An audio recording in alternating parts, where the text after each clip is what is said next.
नमस्कार, प्रणाम। सभी तक न्यूज में आपका एक बार फिर से स्वागत है। अभी हम मौजूद हैं बीजेपी के जिला अध्यक्ष जो कि डॉक्टर संजय जायसवाल जी। इनसे बात करेंगे और मतलब कि जानने का प्रयास करेंगे कि विकास के क्षेत्र में इन्होंने कौन कौन सा काम किया है और क्या किया। सबसे पहले हम चाहेंगे कि आप वो बताइए कि विकास के क्षेत्र में आपने कौन कौन से काम किए। कहाँ का बताएं?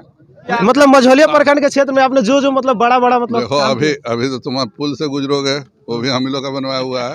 अच्छा। बगल में बेतिया हाईवे जो है छपवा, उसको भी चौड़ीकरण हम लोग करवाए हैं। सुगौली वाला जो अभी नया रास्ता बन रहा है रेलवे का, 32 रुपये में तुमको हाजीपुर पटना पहुंचवाएंगे। बगल में 4 लेन बन रहा है जगदीशपुर वाला। 200-400 काम है। सर, एक सवाल हम और आपसे पूछना चाहेंगे। ये जो हमारा मतलब पुल बनाया करीब मतलब 2014 में इसका निर्माण हो गया, अभी तक इसके रिपेयरिंग के लिए कोई भी कार्य नहीं हुआ, कोई भी मतलब कार्यकर्ता नहीं मतलब आ गया। रिपेयरिंग हो तो बहुत दुखद बात है। पुल का और वहाँ पे मतलब कि आए दिन मतलब महीना में 1-2 एक्सीडेंट हो जा रहा है। देख रहे हैं कि रोड थोड़ा धंस रहा है, तो उसको अभी जाके बोल देंगे। ठीक है सर, मतलब एक सवाल और था हमारा। एक सवाल सर, एक सवाल हम और पूछना चाहेंगे आपको। मतलब कि शिक्षा के क्षेत्र में यहाँ पे हमारे जितने भी मतलब विद्यालय हैं, यहाँ पे मतलब कि जो 4 नंबर वार्ड में विद्यालय, उसमें अभी तक बाउंड्री नहीं हुआ। और जितने भी विद्यालय उसमें मतलब शौचालय का बाउंड्री का शौचालय का सब में प्रावधान है नहीं है सर। बाउंड्री का मुखिया जी को दिया हुआ है कि जिस जिस स्कूल में बाउंड्री छूट रहा हो सब पे मुखिया जी कर लेंगे।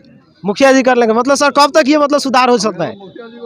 पैसा मिलता है उसी के लिए। जो बाउंड्री वाल का है वो तो आप लोग को तय करके पहले वो करा दीजिएगा तो वो हो जाएगा।